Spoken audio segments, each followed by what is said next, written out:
Hello guys, welcome to my channel mister Naveen talkies. Vijay Hazara trophy అనగానే యాక్చువల్గా అన్ని స్టేట్స్ పార్టిసిపేట్ చేస్తాయి. కానీ ఈ మ్యాచెస్ ఇంత క్రేజీగా మారడానికి కారణం మాత్రం ఈసారి చాలా చాలా స్పెషల్.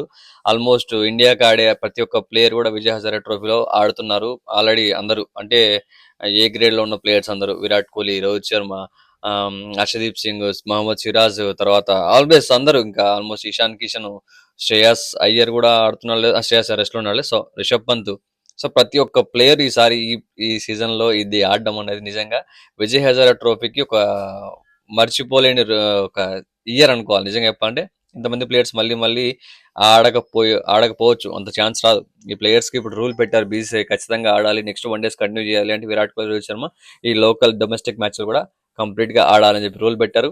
సో దాంతో వీళ్ళైతే ఎటువంటి అబ్జెక్షన్ చెప్పకుండా ఆడతామన్నట్టు కంటిన్యూ కావాలి కాబట్టి వాళ్ళు కూడా ప్రాక్టీస్ అవుతా అనే ఉద్దేశంతో వాళ్ళు మొదలు పెట్టారు. నిన్న జరిగిన ఫస్ట్ రోజు మ్యాచ్లో మాత్రం ఆల్మోస్ట్ అయితే లైవ్ టెలికాస్ట్ ఇవ్వాలి, అదొక్కటే బాధ విరాట్ కోహ్లీది అండ్ రోహిత్ శర్మది. అండ్ స్టేడియంస్ లో కూడా అలౌ చేయలేదు. రోహిత్ శర్మ చూడడానికి ఆల్మోస్ట్ 10,000 పీపుల్ దాదాపు వచ్చారంట. 3,000 అలౌ అయితే కూడా 10,000 పైన వచ్చారు. అండ్ విరాట్ కోహ్లీ ఆడే స్టేడియంకి అయితే కంప్లీట్ గా ఏ ప్లేయర్ ఎటువంటి ఫ్యాన్స్ ని కూడా అలౌ చేయలేదు. అసలు వ్యూవర్షిప్ లేదు, ఆన్లైన్ సారీ అది లైవ్ టెలికాస్ట్ కూడా లేదు. ఇదే రోహిత్ శర్మది ఇది లైవ్ టెలికాస్ట్ పెట్టలేదు, ఎందుకో మరి తెలియదు. కనీసం టెలికాస్ట్ పెట్టిన వ్యూవర్షిప్ అన్న పెరిగేది కదా అనిపించింది.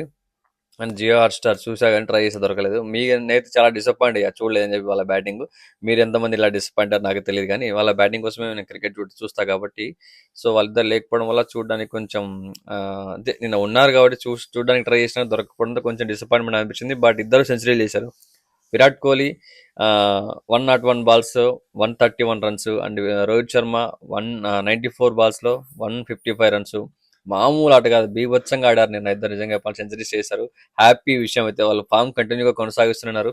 విరాట్ కోహ్లీ ఇంకో విషయం ఏంటంటే 58 సెంచరీలు చేశాడు లిస్ట్ ఏలో అనమాట. అండ్ సెకండ్ ప్లేస్ లో ఉన్నారు. ఫస్ట్ ప్లేస్ వచ్చి సచిన్ వచ్చేసి 60 సెంచరీలు చేశారు. సో విరాట్ కోహ్లీ ఇంకో 2 సెంచరీలు ఈజీ ఇచ్చి పడేస్తారు, అయిపోతుంది. ఏముంది, విజయ్ హజారా ట్రోఫీలో పార్టిసిపేషన్ అయిపోయి లోపల అయిపోద్ది. అండ్ ఇషాన్ కిషన్ సెంచరీ చేశాడు, పడిక్కల్ సెంచరీ చేశాడు. అందరూ బీభత్సంగా ఆడేశారు అబ్బా. ప్రతి ఒక్కరు నిన్న వచ్చిన కొత్తగా అంటే వాళ్ళకి మళ్ళీ మళ్ళీ వచ్చిన అవకాశాలన్నింటినీ యూజ్ చేసుకొని ఈసారి ఎటైనా కానీ సర్వైవ్ అవ్వాలన్నట్టుగా ఆడుతున్నారు. వైభవ్ సూర్యవంశీ ఒక కొత్త రికార్డ్ సెట్ చేశాడు. తక్కువ 14 ఏళ్ళు ఉన్న ఒక వయస్సు ఉన్న బాలుడు ఇది క్రియేట్ చేయడం ఈ చరిత్ర నిజంగా గొప్ప విషయం. 190 రన్స్ కొట్టాడు నిన్న. అసలు ఏమన్నా ఆటనా, అసలు అది అంత ఈజీ కాదు. Back to back centuries gap లేకుండా ఆడుతున్నాడు, పిచ్చ కొట్టుడు కొడుతున్నాడు. ఒక మంచి ఓపెనర్ ఫ్యూచర్లో ఖచ్చితంగా మన టీంకి అయితే ఒక మంచి ఓపెనర్ దొరికినట్టే అనుకోవాలి. ఇంకా అభిషేక్ శర్మ ఒక సైడ్ వాళ్ళ టీంకి అంటే ఆడిన ప్రతి ప్లేయరు, ఇండియాకి ఆడే ప్రతి ప్లేయరు వాళ్ళ యొక్క క్వాలిటీని, కన్సిస్టెన్సీని ప్రూవ్ చేసుకోవడానికి ఈ విజయ్ హజారా ట్రోఫీ నిజంగా ఒక మంచి అవకాశం. దాన్ని అలాగే వాళ్ళు కొనసాగించి నెక్స్ట్ వరల్డ్ కప్ వరకు ఒక మంచి టీం తయారవ్వాలని కోరుకుంటున్నా. అలాగే Virat Kohli, Rohit Sharma next 2027 world cup ఎట్లాగైనా ఆడాలి. చాలా మంది చాలా రకాలుగా ట్రోల్స్ అవుతున్నాయి. చాలా చాలా బయట రూమర్స్ జరుగుతున్నాయి.